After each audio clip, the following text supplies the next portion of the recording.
Hello students, welcome to V science classes. आज हम एक नया चैप्टर शुरू करेंगे जो कि है excretory products and there elimination. अगर इस चैप्टर की बात करें तो इससे लगभग 2 से 3 क्वेश्चन तक नीट में आने की संभावना होती है। अब ये जो एक्सक्रीटरी प्रोडक्ट और देयर एलिमिनेशन है, तो इसमें है क्या, एक्चुअल में पढ़ना क्या है। तो सबसे पहले तो बॉडी में मेटाबॉलिज्म होता है, जैसा कि हम जानते हैं मेटाबॉलिज्म होता है। अब मेटाबॉलिज्म क्या है? मेटाबॉलिज्म होता है all reactions inside a body is named as metabolism. ठीक है। अब मेटाबॉलिज्म में कुछ वेस्टेज भी बनेगा। अब रिएक्शन है तो कुछ वेस्ट भी बनेगा, तो मेटाबॉलिक रिएक्शंस का कुछ वेस्टेज बनता है, उस वेस्ट को एलिमिनेट करना है। अब उसमें स्पेशली नाइट्रोजनस वेस्ट को एलिमिनेट करना है, तो उसको हम एक्सक्रेशन बोल देते हैं। एक्चुअल में इस चैप्टर का दूसरा उद्देश्य और क्या सिखाना है, ये हमें ऑस्मो रेगुलेशन के बारे में भी बताता है। Osmo regulation. अब ये क्या है? ऑस्मो रेगुलेशन का मतलब है, ऑस्मो का मतलब है ऑस्मोलरिटी। ऑस्मो का मतलब क्या है? ऑस्मोलरिटी। ऑस्मोलरिटी को हम कंसंट्रेशन भी बोल सकते हैं। ऑस्मोलरिटी को हम कंसंट्रेशन भी बोल सकते हैं। और रेगुलेशन का मतलब होता है मेंटेन करना। मेंटेन करना। तो रेगुलेशन का मतलब क्या है? मेंटेन करना। मतलब ऑस्मोलरिटी को मेंटेन करना, ऑस्मो रेगुलेशन आता है। तो इस चैप्टर में हम क्या क्या पढ़ेंगे? इस चैप्टर में हम एक्सक्रेशन तो पढ़ेंगे, साथ में ऑस्मो रेगुलेशन भी पढ़ेंगे। अब ऑस्मो रेगुलेशन कैसे पढ़ेंगे वो आगे देखते हैं। अब इसमें लिखा क्या क्या वो समझते हैं। Animals accumulate ammonia, urea, uric acid, carbon dioxide, water and ions like the sodium ion, potassium ion, calcium ion, phosphate ion, sulphate ion. तो ये सारी चीजें एक्यूमुलेट हो जाती हैं बॉडी में। कैसे? मेटाबॉलिक एक्टिविटीज के कारण। आइदर बाय मेटाबॉलिक एक्टिविटीज और बाय अदर मीन्स। या तो मेटाबॉलिक एक्टिविटी का ये रिजल्टेंट हो सकता है, या फिर कोई अदर कारण भी इसका हो सकता है, जैसे एक्सेस इंजेशन सॉरी। तब एक्सेस इंजेशन क्या है? ज्यादा खा लो। ज्यादा खाने से भी जब ये ज्यादा अमाउंट में चले जाएंगे तो भी एक्यूमुलेट हो जाएंगे। तो अब सारी चीजें बैलेंस्ड रहनी चाहिए बॉडी में। अगर किसी का अमाउंट ज्यादा होता है तो भी प्रॉब्लम करेगा, और कम होता है तो भी प्रॉब्लम करेगा। तो अब उसको बैलेंस करने के लिए ही यहाँ पे एक वर्ड यूज करते हैं, regulation. These substances have to be removed totally और partially। इन सब्सटेंस को या तो टोटली रिमूव किया जाए या पार्शियली रिमूव किया जाए, depends on requirements of body. मतलब बॉडी की रिक्वायरमेंट जैसी होगी उसके हिसाब से या तो टोटली बाहर कर सकते हैं या फिर पार्शियली बाहर कर सकते हैं। अब वो कौन कौन कितना कितना बाहर होगा वो भी इस चैप्टर में हम पढ़ेंगे। अब इसमें क्या मैकेनिज्म होगी वो भी यहाँ पढ़ाया जाएगा। Mechanism of elimination of substances with special emphasis on common nitrogenous waste। सबसे ज्यादा फोकस जो किया जाएगा वो नाइट्रोजनस वेस्ट पे किया जाएगा। अब नाइट्रोजनस वेस्ट क्या क्या हो सकता है? अमोनिया हो सकता है, यूरिया हो सकता है, यूरिक एसिड हो सकता है, कार्बन डाइऑक्साइड हो सकता है, सॉरी, यहाँ तक अमोनिया, यूरिया और यूरिक एसिड ये नाइट्रोजनस वेस्ट है। ठीक है। Ammonia, urea, uric acid major form of nitrogenous waste excreted by the animals. Ammonia is more toxic form. Ammonia जो होती है सबसे ज्यादा टॉक्सिक होती है, और उसको ज्यादा पानी चाहिए बाहर करने के लिए। अमोनिया ज्यादा टॉक्सिक है तो उसको ज्यादा पानी चाहिए उसको बाहर करने के लिए। फिर उसके दूसरे नंबर पे आता है यूरिया। तो यूरिया अमोनिया के कंपेयर में कम टॉक्सिक है। यूरिया अमोनिया के कंपेयर में कम टॉक्सिक है। पर यूरिया से भी कम टॉक्सिक कौन है? Uric acid. तो जिस तरह से इनकी टॉक्सिसिटी घटती चली जाएगी, उसी तरह से वाटर रिक्वायरमेंट भी घटती चली जाएगी। अगर अगर कोई एनिमल अमोनिया रिलीज करता है, अगर कोई एनिमल अमोनिया रिलीज करता है तो वो अमोनोटेलिक नेचर का कहलाएगा। अगर कोई एनिमल अमोनिया रिलीज कर रहा है तो अमोनोटेलिक एनिमल कहलाएगा। और प्रोसेस कहलाएगी अमोनोटेलिज्म। जैसे many bony fishes, aquatic amphibians, aquatic insect. अगर इसको सिंपल शब्दों में समझें तो जो पानी में रहता है वही तो इसकी रिक्वायरमेंट को पूरी कर पाएगा। कहने का मतलब है अमोनिया को रिमूव करने के लिए ज़्यादा अमाउंट में वाटर चाहिए, और ज़्यादा अमाउंट में वाटर उन्हीं के पास अवेलेबल रहता है जो कि पानी में रहते हैं। तो पानी में रहेंगे तो ज़्यादा अमाउंट में रहेगा, और ये अमोनोटैलिक अमोनोटैलिज्म शो करता है। Ammonia as it is radially soluble is generally excreted by the diffusion across the body surface। अब ये रेडियली soluble होती है। अब यहाँ पे एक क्वेश्चन बनेगा, क्या यहाँ पे असर्शन रीजन बनने की पूरी संभावना है कि अमोनिया रेडियल सॉल्युबल होती है, क्योंकि अमोनिया रेडियली सॉल्युबल होती है, जिस वजह से वो एक्सक्रेट आउट कर दी जाती है डिफ्यूजन के द्वारा। कहाँ से डिफ्यूजन होता है? बॉडी सरफेस से हो सकता है, गिल्स से हो सकता है। किस फॉर्म में हो सकता है? अमोनियम आयन की फॉर्म में हो सकता है। तो ये पॉइंट इंपॉर्टेंट हो गया कि अमोनिया को बॉडी सरफेस से, गिल्स से रिमूव किया जा सकता है by the process of diffusion in the form of ammonium ion. क्यों डिफ्यूज किया जा सकता है, क्यों एक्सक्रीट आउट किया जा सकता है इस तरह से? क्योंकि ये रेडियली सॉल्युबल होती है वाटर में। Next, kidney do not play any significant role in its removal. इसके रिमूव करने में किडनी कोई खास काम नहीं करती है। अब हम टेरेस्ट्रियल एडेप्टेशन की बात करते हैं। अभी तक हम पानी में थे, अब टेरेस्ट्रियल में क्या होगा? Terrestrial adaptation necessitated necessitated the production of the lesser toxic nitrogenous waste like urea। अब क्यों? पानी में थे तो पानी भरपूर था, तो खूब ज्यादा अमाउंट में पानी का यूज करके अमोनिया को रिलीज किया जा सकता था। लेकिन जैसे ही हम टेरेस्ट्रियल एडेप्टेशन की तरफ बढ़ते हैं, टेरेस्ट्रियल एडेप्टेशन में पानी की कमी हो जाती है। कितनी कमी हो जाती है? एक्वेटिक हैबिटेट के हिसाब से तो बहुत ज्यादा कमी हो जाती है। तो उसके अकॉर्डिंग जो एक्सक्रीटरी वेस्ट है उसको लेस टॉक्सिक बनाना पड़ेगा।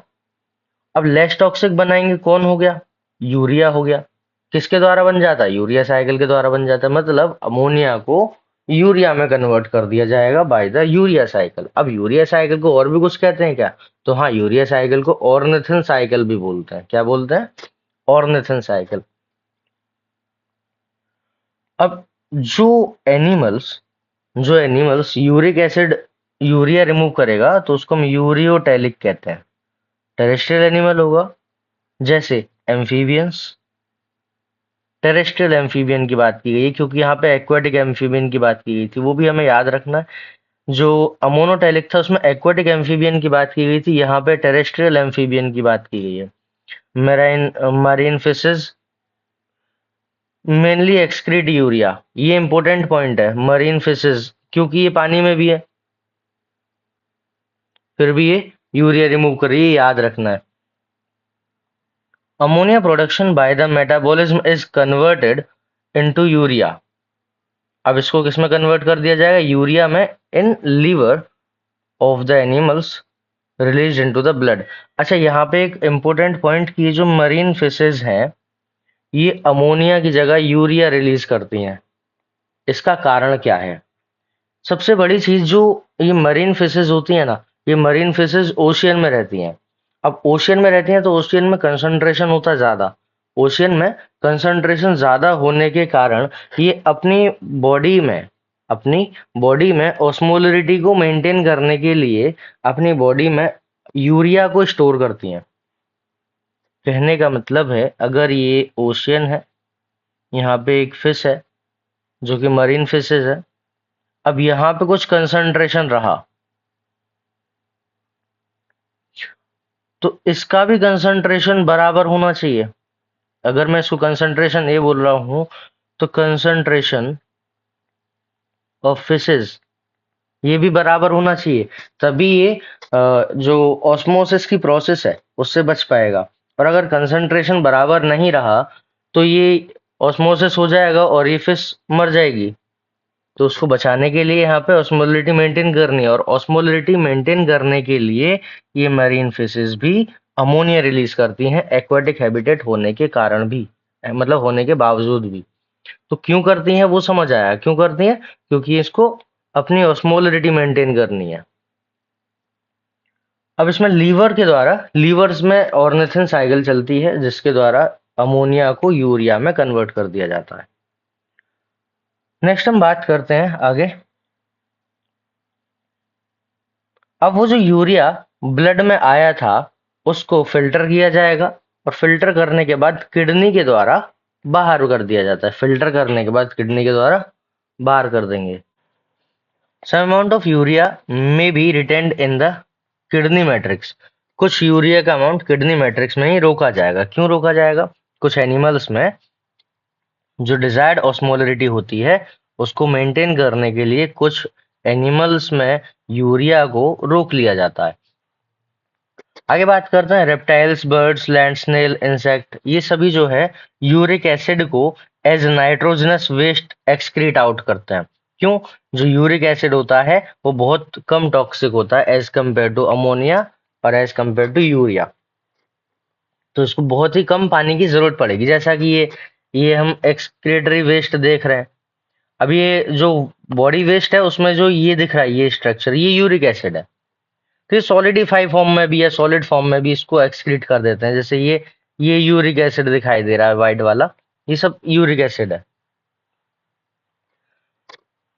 अब insect nitrous waste uric acid in the form of pellet और पेस्ट, जैसा कि यहाँ दिख रहा है ये with minimum loss of water, बहुत कम से कम इसमें पानी का नुकसान होगा। इसको हम यूरिकोटैलिक बोलते हैं। अभी तक हमने पढ़ा था कौन कौन सा? अमोनोटैलिक, फिर हमने पढ़ा यूरियोटैलिक और अब हमने पढ़ा यूरिकोटैलिक। अब हम एक बार देखते हैं कि ये यूरिक एसिड या यूरिया कैसे बनता है। अब यूरिया जो बनता है वो ऑर्निथिन साइकिल से बनता है। ऑर्निथिन साइकिल, कौन सी साइकिल? ऑर्निथिन साइकिल, जिसको हम यूरिया साइकिल या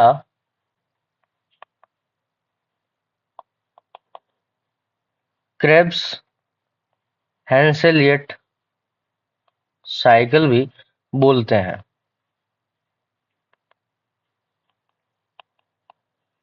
तो अभी जो यूरिया साइकिल या अमोनिया साइकिल, यूरिया साइकिल जो है ये कहाँ चलती है? तो ये लीवर में चलती है। क्या क्या इसमें प्रोसेस रहेगी तो वो देखते हैं। सबसे पहले अमोनिया, CO2 और साथ में एटीपी यूज होगी। अमोनिया, CO2 और साथ में एटीपी यूज होगी।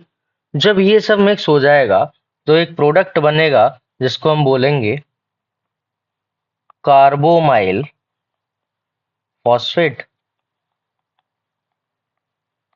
अभी जो कार्बोमाइल फॉस्फेट बना, कार्बोमाइल फॉस्फेट के साथ ऑर्निथिन आके जुड़ जाएगा। कौन जुड़ जाएगा? ऑर्निथिन आके जुड़ जाएगा।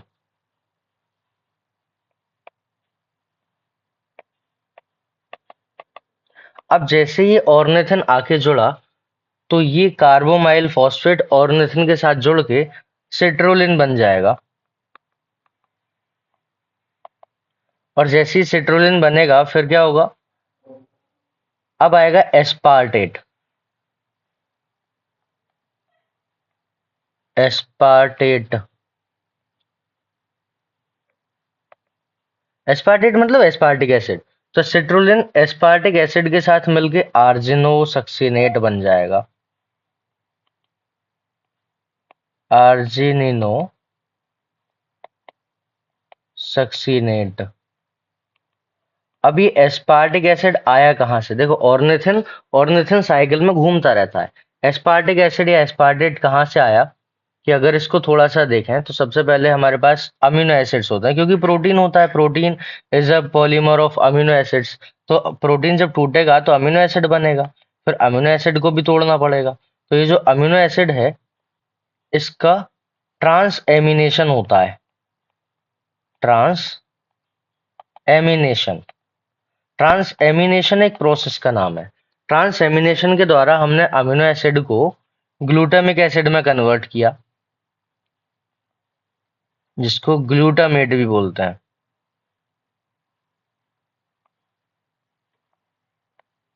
क्या बोलेंगे, ग्लूटामेट। अब ये ग्लूटामेट जो बन गया, इसका वापस से ट्रांस एमिनेशन होगा और ट्रांस एमिनेशन से एस्पार्टेट बन जाएगा। ट्रांस एमिनेशन होगा और वापस से क्या बन जाएगा, ये एस्पार्टेट। मतलब ये एस्पार्टिक एसिड कहाँ से आया, जो प्रोटीन था, प्रोटीन को तोड़ के अमीनो एसिड बना, अमीनो एसिड से ग्लूटामिक एसिड, ग्लूटामिक एसिड से एस्पार्टिक एसिड। तो इस तरह से यहाँ तक की प्रोसेस हुई। अब वापस आते हैं, सिट्रोलिन के साथ एस्पार्टिक एसिड मिला तो आर्जिनिनो सक्सिनेट बना। आर्जिनिनो सक्सिनेट बनने के बाद अब ये ब्रेक हो जाएगा, किस किस में ब्रेक हो जाएगा, आर्जिनिन में और फ्यूमरेट में।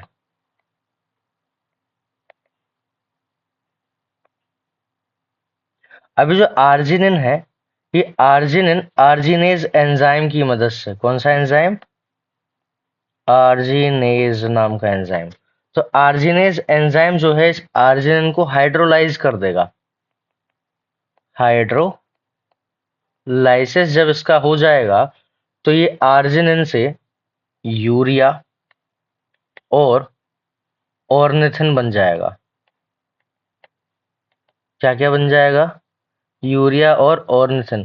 तो यूरिया एक्सक्रीट आउट कर दिया जाएगा और ऑर्निथिन वापस साइकिल में जाता हुआ देख पा रहे हैं हम, यहाँ से ऑर्निथिन वापस साइकिल में जा रहा है। तो ये जो साइकिल दिख रही है, ये साइकिल ऑर्निथिन साइकिल कहलाती है, जो कि लीवर में चलती है। जैसा कि अगर हम इसको एक बार और देखें तो अमोनिया, CO2 और ATP मिले, तीनों मिलके कार्बोमाइल फॉस्फेट बन गए। कार्बोमाइल फॉस्फेट के साथ ऑर्निथिन आया तो ये सेट्रोलिन बन गया।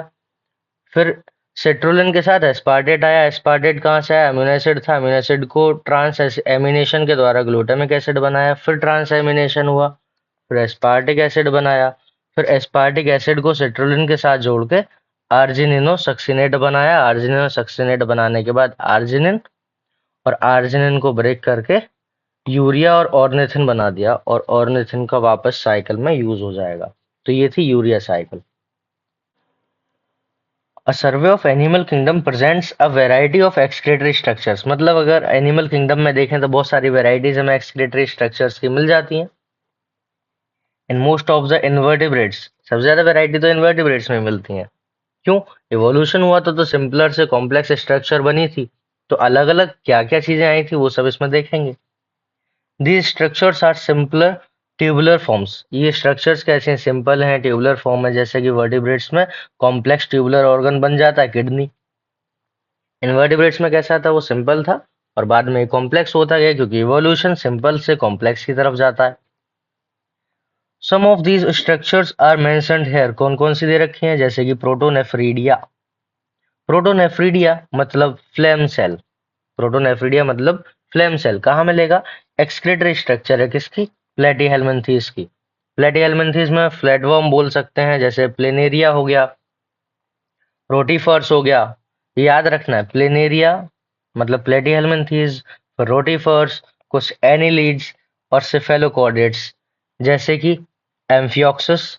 इनके पास कौन मिलेगा, ये जो दिखाई दे रहा है ये है फ्लेम सेल। जैसे कि ये जो दिख रहा है ये प्लेनेरिया है, ये प्लेनेरिया, जिसकी एक प्रॉपर्टी हम बहुत अच्छे से जानते हैं, ट्रू रीजनरेशन ये शो करता है।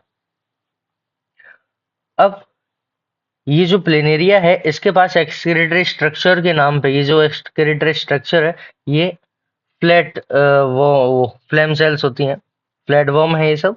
इसके पास क्या है, फ्लेम सेल होती है, जिसको हम क्या बोल देते हैं, प्रोटोनेफ्रीडिया। प्रोटोनेफ्रीडिया। अब ये जो प्रोटोनेफ्रीडिया है, इस स्ट्रक्चर को हम यहाँ पे देख पा रहे हैं। किस किस के अंदर मिल जाएगा ये प्रोटोनेफ्रीडिया, तो हमने अभी अभी देखा था प्लेटिहेल्मिन्थेस, रोटीफर्स, एनिलिड्स, सेफेलोकॉर्डेट्स। और सेफेलोकॉर्डेट्स में भी कौन स्पेशल, एम्फियोक्सिस। एम्फियोक्सिस को लेंसलेट्स भी बोलते हैं, लेंसलेट। क्या काम होगा इसका, osmoregulation. Protonephridia are primary concerned with the ionic और फ्लूइड वॉल्यूम रेगुलेशन। क्या करेगा, आयोनिक रेगुलेशन और फ्लूइड वॉल्यूम रेगुलेशन, जिसको कंबाइंडली हम ऑस्मो रेगुलेशन के नाम से जानते हैं। तो हम ऐसा भी बोल सकते हैं कि आयनिक रेगुलेशन और फ्लूइड रेगुलेशन को कंबाइंडली हम ऑस्मो रेगुलेशन बोल देते हैं। Nephridia are the tubular excretory structures. Nephridia जो है ट्यूबुलर एक्सक्रीटरी स्ट्रक्चर। अब नेफ्रीडिया किसमें मिलेगा? अभी हमने देखा था प्रोटोनेफ्रीडिया। प्रोटोनेफ्रीडिया मतलब नेफ्रीडिया से प्रिमिटिव स्टेज। अब नेफ्रीडिया आया, नेफ्रीडिया किसमें आया? एनिलिड्स में आ गया, जैसे अर्थवॉर्म में नेफ्रीडिया होता है। अभी जो अर्थवॉर्म में नेफ्रीडिया है कुछ अदर एनिलिड्स में होगा। Nephridia help to remove the nitrogen waste. Nephridia क्या करेगा? नाइट्रोजन वेस्ट रिमूव करेगा और बॉडी फ्लूइड को ये भी मेंटेन करेगा, या आयनिक बैलेंस में रोल प्ले करता है। तो हमने जैसा कि पढ़ा था अभी, बॉडी फ्लूइड मेंटेन करे या आयनिक बैलेंस करे, इन दोनों को मिला के ही हम क्या बोल देते हैं? इन दोनों को मिला के हम ऑस्मो रेगुलेशन बोल देते हैं। क्या बोलेंगे? ऑस्मो रेगुलेशन बोलेंगे। अब ये कौन है और नेफ्रीडिया? जैसा कि हम यहाँ पे देख पा रहे हैं, ये जो स्ट्रक्चर है ये नेफ्रीडिया की है। ये दूसरा भी जो दिख रहा है ये भी नेफ्रीडिया है। अब यहाँ पे नेफ्रीडिया में ये नेफ्रोस्टोम है। जैसा कि यहाँ पे ये थोड़ी सी कॉइल्ड स्ट्रक्चर है, कॉम्पैक्टली कॉइल्ड स्ट्रक्चर है, थोड़ी सी सिंप्लीफाइड स्ट्रक्चर दिख रही है। ये नेफ्रोस्टोम है। ये नैरो सीलेटेड ट्यूब हो गई, इस तरह से कॉइलिंग देखने को मिल जाएगी इसमें। फिर ये नेफ्रीडियोपोर है, जहाँ पे बॉडी ऐसा जो वेस्ट है उसको एक्सक्रीट आउट कर दिया जाएगा। सेम यहाँ पे इसको नेफ्रोस्टोम बोलते हैं। नेफ्रोस्टोम मतलब एंट्री, और ये बाकी टर्मिनल डक्ट है, यहाँ से जो नाइट्रोजन वेस्ट है उसको बाहर कर दिया जाएगा। तो यही स्ट्रक्चर इधर है, नेफ्रोस्टोम, नैरो सीलेटेड ट्यूब। अब नैरो सीलेटेड ट्यूब के बाद हमें क्या मिलेगा? Beginning of brown ciliated tube, beginning of a wide non ciliated tube, and then muscular bladder. और नेफ्रीडियोपोर के थ्रू ये जो बॉडी वेस्ट है, जो एक्सक्रीटरी प्रोडक्ट है, ये सब बाहर कर दिया जाएगा। फिर हमने नेफ्रीडिया भी देखा, प्रोटोनेफ्रीडिया भी देखा। अब हम आगे बात करते हैं मेलपिजियन ट्यूब्यूल्स की। तो मेलपिजियन ट्यूब्यूल्स कहाँ होती है? मेलपिजियन ट्यूब्यूल्स इंसेक्ट्स के पास होती है। Malpighian tubules are excretory structure of most of the insect including cockroach. Cockroach के पास मेलपिजियन ट्यूब्यूल्स होती हैं। Malpighian tubules helps in removal of nitrogenous waste और ऑस्मो रेगुलेशन। वापस से वही, मेलपिजियन ट्यूब्यूल भी क्या करेगी? मेलपिजियन ट्यूब्यूल भी नाइट्रोजनस वेस्ट को रिमूव करेगी और ऑस्मो रेगुलेशन में रोल प्ले करती है। तो मेलपिजियन ट्यूब्यूल को भी देख लेते हैं। ये जो स्ट्रक्चर दिख रही है एक डाइजेस्टिव ट्रैक्ट है इंसेक्ट का। यहाँ पे ये हमें मेलपिजियन ट्यूब्यूल्स दिख रहा है। अभी मेलपिजियन ट्यूब्यूल क्या करेंगे? नाइट्रोजनस वेस्ट को रिमूव कर देंगे। सेम यहाँ पे, अब ये रियल इमेज है। ये रियल इमेज जो दिख रही है, ये डाइजेस्टिव ट्रैक्ट था जिसको हम जीआईटी बोल देते हैं। ये जो दिख रहे हैं ये फाइबर, वाइट फाइबरस जैसी स्ट्रक्चर, ये फाइबर जैसी स्ट्रक्चर जो दिख रही है, ये सब मेलपिजियन ट्यूब्यूल्स है। ये सब एक्सक्रेशन में इन्वॉल्व होता है। फिर क्या है? हमने मेलपिजियन ट्यूब्यूल भी देखा। उसके बाद आता है एंटीनल ग्लैंड, जिसको हम ग्रीन ग्लैंड भी बोलते हैं। ये इंपॉर्टेंट है, एंटीनल ग्लैंड या ग्रीन ग्लैंड। एक्सक्रीटरी फंक्शन करता है, कहाँ मिलेगा? क्रस्टेशियंस में मिलेगा, लाइक प्रॉन्स। प्रॉन्स को पेलिमोन भी बोल देते हैं। जैसे ये एक्चुअल में स्क्वेला है। ये एक्चुअल में स्क्वेला है। तो यहाँ पे ये जो स्ट्रक्चर दिख रही है, ये this is antennal gland. Antennal gland को ही हम ग्रीन ग्लैंड के नाम से जानते हैं, जो कि ऑस्मो रेगुलेशन में इन्वॉल्व होता है। नेक्स्ट है human excretory system. Human excretory system में क्या क्या होता है? तो एक पेयर किडनी होगा, एक पेयर यूरेटर्स, मतलब कि दो किडनी दो यूरेटर, एक यूरिनरी ब्लैडर और एक यूरिथ्रा। अगर इसकी अपीयरेंस की बात करेंगे तो किडनी जो है वो रेडिश ब्राउन कलर की होगी। रेडिश ब्राउन कलर की होने के साथ साथ ये बीन शेप की भी होगी। लोकेशन इंपॉर्टेंट है, लोकेशन याद रखनी है। Situated between the level of last thoracic and third lumbar vertebra. Last thoracic और third lumbar vertebra close to the dorsal inner wall of the abdominal cavity. अगर उसको इसमें देखें डायग्राम में, तो यहाँ पे ये हमें जो ये T1 T3 जो लिखा हुआ है, ये थोरेसिक के लिए लिखा हुआ है। थोरेसिक 12 होते हैं। तो लास्ट थोरेसिक, यहां से ये लेवल जो दिख रहा है, यहां से किडनी स्टार्ट हो रही है। किडनी इस तरह से किडनी देख पा रहे हैं हम ये। तो कहाँ से स्टार्ट हुई है? Last thoracic. इस रीजन से किडनी का अपीयरेंस स्टार्ट हो रहा है। और एल थर्ड, मतलब थर्ड लंबर के पास में ये जाके रुक जाती है। तो लास्ट थोरेसिक और थर्ड लंबर के साथ में ये देखने को मिलेगी लोकेशन वाइज। तो ये याद रखना है। दूसरी बात क्या याद रखनी है? ये डोर्सल साइड प्रेजेंट होती है। डोर्सो लेटरल हम इसको बोलते हैं, मतलब ये लेटरल साइड भी है और डोर्सल साइड भी है, तो इसको डोर्सो लेटरल बोलते हैं। तो डोर्सो लेटरल कैसे हुआ वो हमें समझ आया।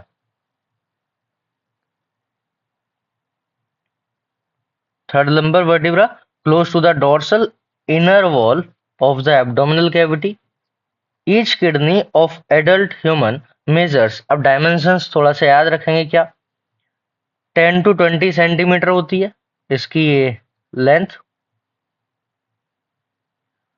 5 to 7 सेंटीमीटर, 5 to 7 सेंटीमीटर इसकी विड्थ होती है। ये 5 to 7 सेंटीमीटर है। और 2 to 3 सेंटीमीटर इसकी थिकनेस होती है। अगर इसको वर्टिकली रखा जाए तो 2 to 3 सेंटीमीटर जो इसकी थिकनेस बनेगी, लेंथ, विड्थ और थिकनेस याद रखनी है। अगर इसका एवरेज वेट देखेंगे तो 120 से 170 ग्राम का हुआ करता है। एवरेज वेट इसका 120 से 170 ग्राम का हुआ करता है। अब क्या क्या है इसमें? Towards the centre inner concave surface of the kidney notch is named as hilum. अब इसमें ये जो स्ट्रक्चर दिख रही है ना, इसको, ये जो नोच है ये यहाँ पे, इस स्ट्रक्चर को हम हाइलम बोलते हैं। अगर इसको 3D डायग्राम में थोड़ा सा देखें तो ये किडनी है। ये जो स्ट्रक्चर है, ये इस ओपनिंग जैसी जो स्ट्रक्चर है इस किडनी की, इसको हम हाइलम बोल देते हैं। और क्या है इसमें? notch called hilum through which ureters, blood vessels, nerves enter. अब इसी के द्वारा तो यूरेटर्स, ब्लड वेसल्स और ये सब चीजें एंटर कर रहे हैं इसमें। Inner to the hilum a broad funnel shape space known as the renal pelvis. जो अंदर की तरफ जाते हैं हाइलम के अंदर तो हमें रेनल पेल्विस फनल शेप का दिखाई देता है। विद प्रोजेक्शंस कॉल्ड कैलाइसिस, मतलब ये जो दिख रहा है ये यूरेटर था। जैसे ये अंदर गया, यहाँ पे एक फनल शेप स्ट्रक्चर दिख रही है। फनल क्यों बोला? कुछ इस तरह से। और ये जो फनल शेप स्ट्रक्चर बन रही है इसको हम क्या बोलते हैं? Renal pelvis. और रेनल पेल्विस जो है ये जुड़ा होता है मेजर कैलाइसिस से। ये सब क्या है? ये मेजर कैलाइसिस है। फिर ये मेजर कैलाइसिस फर्दर डिवाइड, ये मेजर कैलाइसिस है ये और ये, और मेजर कैलाइसिस फर्दर डिवाइड हो जाते हैं माइनर कैलाइसिस में। ये माइनर कैलाइसिस है। नेक्स्ट क्या है इसमें? तो हमें यहाँ पे मेजर कैलाइसिस भी दिख गया, माइनर कैलाइसिस भी दिख गया। The outer layer of the kidney is tough capsule. जो किडनी के आउटर लेयर है वो टफ कैप्सूल होता है। उसके बाद इनसाइड द किडनी, सबसे बाहर कौन होगा? एक टफ कैप्सूल होगा। Inside the kidney there are two zone. कौन कौन से जोन इसमें देखने को मिलेंगे? आउटर कॉर्टेक्स होता है, इनर मेडुला होता है। हमें याद रखना है कोई भी अगर सॉलिड चीज है, कोई भी अगर सॉलिड चीज है, उसमें जो सेंट्रल रीजन होता है ना उसको मेडुला बोला जाता है, और जो पेरिफेरल रीजन होता है उसको कॉर्टेक्स बोलते हैं। सारा कॉर्टेक्स है। तो ये सेंट्रल रीजन मेडुला और पेरिफेरल रीजन सारा कॉर्टेक्स कहलाएगा। ये हमें याद रखना है। अब क्या? Medulla is divided into few conical masses. जो मेडुला है वो कॉनिकल मासेस में डिवाइड कर दिया जाता है, जिसको कि हम मेडुलरी पिरामिड्स के नाम से जानते हैं। अब मेडुलरी पिरामिड्स क्या है? Projecting into the calyces. Medullary pyramids जो है कैलाइसिस में प्रोजेक्ट होते हैं। The cortex extended between the medullary pyramids called column of Bertini. Medullary pyramid as renal columns called column of Bertini. अब मेडुलरी पिरामिड्स को renal medulla भी बोलते हैं, पहली बात ये हमें याद रखनी है। मेडुलरी पिरामिड्स को और क्या बोलते हैं? Renal medulla. जैसा कि हम देख पा रहे हैं यहाँ पे, ये फनल शेप रेनल पेल्विस हो गया, फनल शेप रेनल पेल्विस हो गया। रेनल पेल्विस के बाद फिर ये जो दिख रहा है, ये मेजर कैलाइसिस है। ये जो दिख रहे हैं, ये माइनर कैलाइसिस है। ये सब क्या है? ये सब माइनर कैलाइसिस है। अब मेजर कैलाइसिस भी हो गए, माइनर कैलाइसिस भी हो गए। सबसे बाहर की जो स्ट्रक्चर इसमें दिख रही है ना हमें, ये वाली जो स्ट्रक्चर है, दिस इज कैप्सूल। क्या है ये कैप्सूल है, जो कि सबसे बाहर प्रोटेक्टिव लेयर है। ये जो एरिया दिख रहा है, ये कॉर्टेक्स है, कॉर्टिकल रीजन है। और ये जो स्ट्रक्चर दिख रही है, ये पूरा मेड्यूला है। मेड्यूला मेड्यूला में जो पिरामिड्स है उसको मेडुलरी पिरामिड या रेनल पिरामिड बोल देते हैं।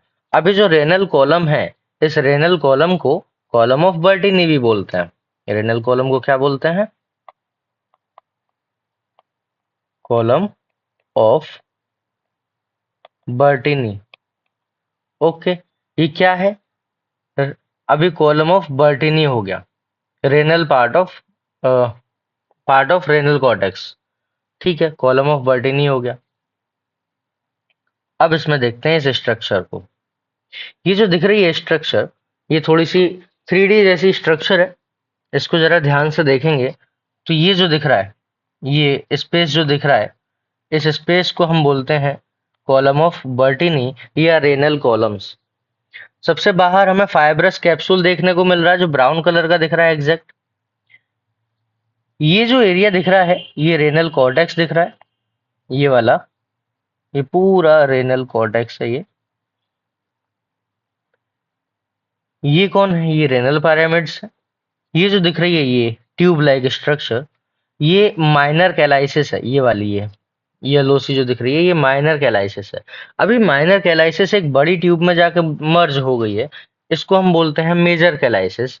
और ये मेजर कैलाइसिस एक फनल शेप्ड स्ट्रक्चर में जाके जुड़ गया है, इसको हम बोलते थे क्या? Renal pelvis. और ये जो ब्लू कलर की दिखाई दे रही हैं, ये सब रेनल वेन्स हैं, और जो रेड वाली दिख रही है, रेनल आर्टरीज हैं। और ये जो दिख रहा है, यूरेटर है।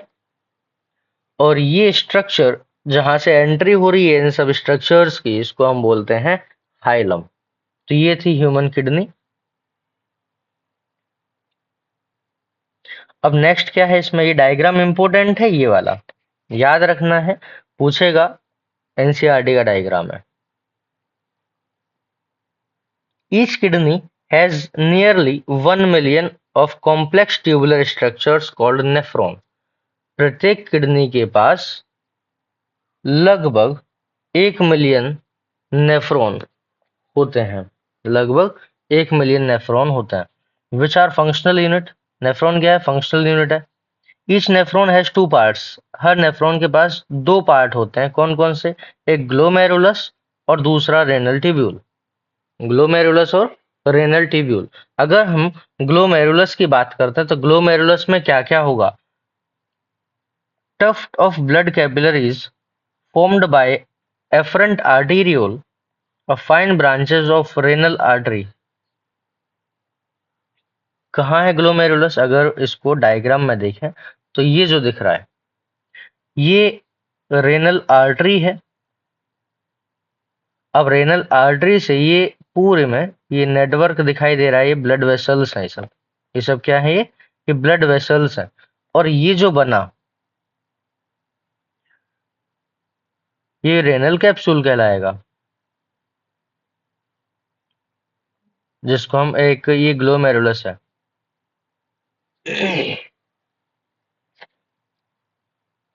ग्लोमेरुलस क्या था? टफ्ट ऑफ कैपिलरीज, कैपिलरीज का गुच्छा है। कहाँ से आए वो? एफरेंट आर्टीरियल से, जो कि फाइन ब्रांचेस में डिवाइड हो जाएगा।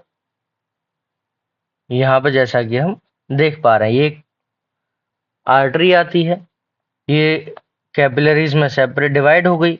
कैपिलरीज में डिवाइड होने के बाद फाइन कैपिलरीज है। अब इसमें डिवाइड होने के बाद ये वापस आर्टेरियो, ये जो एफरेंट आर्टरी है ये इफरेंट आर्टरी है, ये हमें याद रखना है।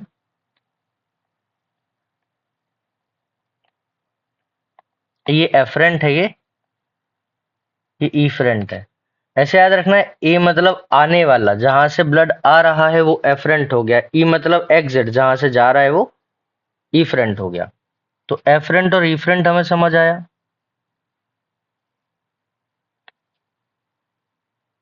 Fine branches of renal artery, blood forms a glomerulus is carried away by an efferent arteriole। अब ये वापस से ब्लड किसके द्वारा चला जाएगा? इफरेंट आर्टीरियोल के द्वारा। अब इसको समझेंगे कि यहाँ से एक ब्लड आता है, किसके द्वारा आता है? एफरेंट आर्टरी के द्वारा आता है। यहाँ से फिर ये फाइन ब्रांचेस में बट जाता है, उसके बाद ये वापस से रिजॉइन होके इफरेंट आर्टीरियोल के द्वारा चला जाता है। तो यहाँ पे ये हमने एंट्री इसकी और एग्जिट इसका देखा। तो एफरेंट आर्टीरियोल से आया, इफरेंट आर्टीरियोल से चला गया। The renal tubule begins with a double walled cup like structure called Bowman's capsule। अभी Bowman's capsule क्या है? Double walled cup like structure है। यहाँ पे जो स्ट्रक्चर दिख रही है, ये जहाँ पे टफ्ट थी, उसके अलावा ये जो स्ट्रक्चर दिख रही है, इसको हम बोवमेंस कैप्सूल बोल देते हैं। क्या बोल देते हैं? बोवमेंस कैप्सूल। तो ये एफरेंट आर्टीरियल हो गया, ये इफरेंट आर्टीरियल हो गया, ये टफ्ट हो गया, जिसको हमने ग्लोमेरुलस बोला। टफ्ट को ग्लोमेरुलस बोलता है। ये जो येलो कलर का दिख रहा है, ये ग्लोमेरुलस बोवमेंस कैप्सूल है। जैसा कि यहाँ पे भी हम देख पा रहे हैं, ये जो स्ट्रक्चर दिख रही है, ये बोवमेंस कैप्सूल है। अब ये जो बोवमेंस कैप्सूल है, इस बोवमेंस कैप्सूल के साथ में इसको कंबाइंडली हम बोलेंगे क्या? मेलपिजियन बॉडी या रेनल कॉर्पोसेल्स। तो रेनल कॉर्पोसेल्स क्या है? Renal corpuscles.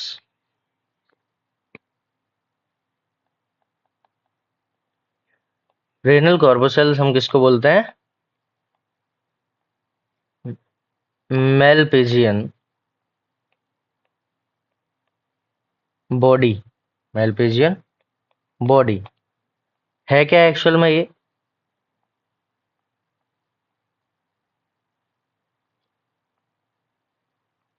Glomerulus plus बोवमेंस capsule. क्या क्या है ये? ग्लोमेरुलस और बोवमेंस कैप्सूल दोनों को मिला के बोला जाता है। नेक्स्ट आगे क्या है इसमें? Which encloses the glomerulus. अभी जो कैप्सूल था बोवमेंस कैप्सूल, वो ग्लोमेरुलस को कवर करके रखता है। Which encloses the glomerulus. Glomerulus along with Bowman's capsule is named as Malpighian body या renal corpuscles। इसको हम Malpighian body या renal corpuscles के नाम से जानते हैं। The tubules continue further to form highly coiled network। ये जो है हाईली कॉइल्ड नेटवर्क में कनेक्ट होता है बाद में, जिसको हम पीसीटी प्रॉक्सिमल कन्वोल्यूटेड ट्यूब्यूल बोलते हैं। ये जो दिख रहा है ये पीसीटी था। जैसा कि यहाँ पे हम देखें तो ये ग्लोमेरुलस, ये बोवमेंस कैप्सूल्स, ये जो है पूरी स्ट्रक्चर, इसको हम रेनल कॉर्पोसेल्स या मेलपिजियन बॉडी के नाम से जानते हैं। यहाँ से ये जो स्ट्रक्चर दिख रही है, ये पीसीटी है, highly coiled structure, proximal convoluted tubule. अब ये पीसीटी में जाके कनेक्ट हो गया। पीसीटी में जाके कनेक्ट हो गया तो फिर क्या मिलेगा? A hair pin like structure called Henle's loop. अब हेयर पिन लाइक स्ट्रक्चर क्या कहलाएगी? हेनेल्स लूप कहलाएगी। Is next part of the tubule. और फिर उसके बाद डिसेंडिंग और असेंडिंग पार्ट में डिवाइड होता है। फिर एक नेक्स्ट ट्यूबुलर स्ट्रक्चर आती है जिसको हम डीसीटी के नाम से जानते हैं। डीसीटी मतलब distal convoluted tubule. DCT of many nephron open into the straight tube called the collecting duct, many of which converge and open into the renal pelvis through medullary pyramids in calysis। कहने का मतलब है, यहां से हमने PCT देखा, ये यहां से यहां तक पीसीटी था। फिर यहां से ये वाला, ये डीसीटी हो गया। अब बचा हेनेल्स लूप। ये हेयर पिन लाइक स्ट्रक्चर दिख रहा है, ये हेनेल्स लूप है। इसमें क्या होगा, ये नीचे आ रहा है इसकी डायरेक्शन, तो ये हो जाएगा डिसेंडिंग, और ये हो जाएगा असेंडिंग पार्ट। ये कौन सा है, डिसेंडिंग पार्ट। ये पार्ट है असेंडिंग पार्ट, और यही कहलाता है लूप ऑफ हेनले या हेनेल्स लूप। बाद में ये सारे डीसीटी के द्वारा कनेक्ट हो जाते हैं कलेक्टिंग डक्ट में। और ये जो कनेक्शन दिख रहे हैं, ये और कई सारे नेफ्रॉन के द्वारा कनेक्शंस है। और ये सारा मटेरियल जो वेस्ट है, एक्सक्रीटरी वेस्ट है, ये सब कलेक्ट होने के बाद कहाँ चला जाएगा, urine flow into renal pelvis. Renal pelvis वही जो हमने किडनी में स्ट्रक्चर देखी थी, दिस इज रेनल पेल्विस। अभी रेनल पेल्विस में चला जाएगा। अब क्या होगा,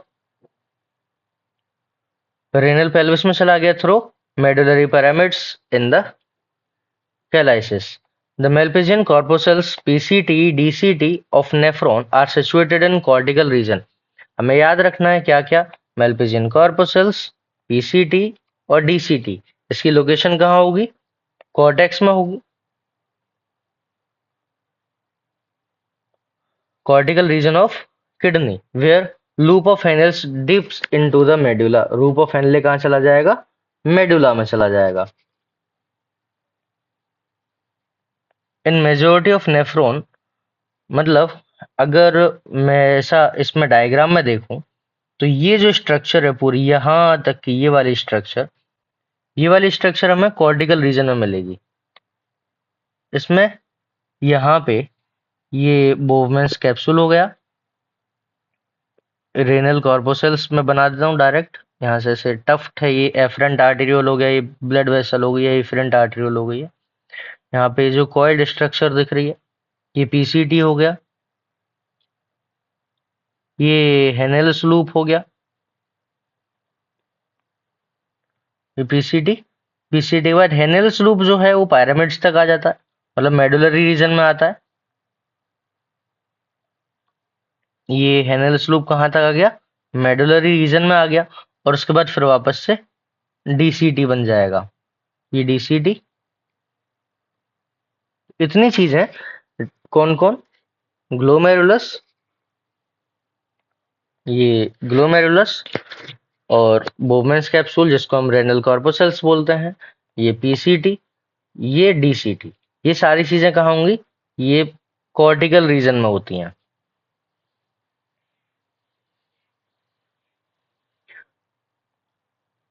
तो जैसा कि यहाँ पे हमने देखा, अब क्या है, cortical region of the kidney where loop of Henle dips into the medullar. Henle's loop कहाँ जाएगा, मेडुलरी रीजन में चला जाता है। In majority of the nephrons loop of Henle is too short. जो बहुत सारे नेफ्रॉन होते हैं उसमें मेडुलरी जो जो एक्सटेंड होता है, मतलब कि हेनेल्स लूप जो होता है वो बहुत छोटा होता है, वो मेडुला तक ही रह जाते हैं लगभग। तो इसको हम क्या बोलते हैं, such nephron are called cortical nephron, मतलब कि मेडुला में ज्यादा डेप्थ में नहीं जाते, उसको हम बोल देते हैं कॉर्टिकल नेफ्रॉन। और जो ज्यादा डीप में चले जाते हैं वो जक्स्टा मेडुलरी नेफ्रॉन कहलाते हैं। मतलब अगर इस किडनी में वापस देखें, जैसे एक ये किडनी दिख रही है, इस किडनी में सबसे पहले तो ये रेनल कॉर्पोसेल्स दिखाई दे रहा है, ये पीसीटी है, ये डीसीटी है, ये हेनेल्स लूप है या लूप ऑफ हेनले है। तो पीसीटी, डीसीटी और बोवेंस कैप्सूल ये सब इधर आ गए कॉर्टिकल रीजन में। और ये कहाँ गया, रेनल पायरेमिड में। और रेनल पायरेमिड ये वाला, अब रेनल पायरेमिड पैरामिड में अंदर तक गया। अगर ये बहुत थोड़ा सा डेप्थ में गया तो ये तो हो जाएगा मेडुलरी, और अगर यही बहुत डेप्थ में चला गया तो ये हो जाएगा जक्स्टा मेडुलरी।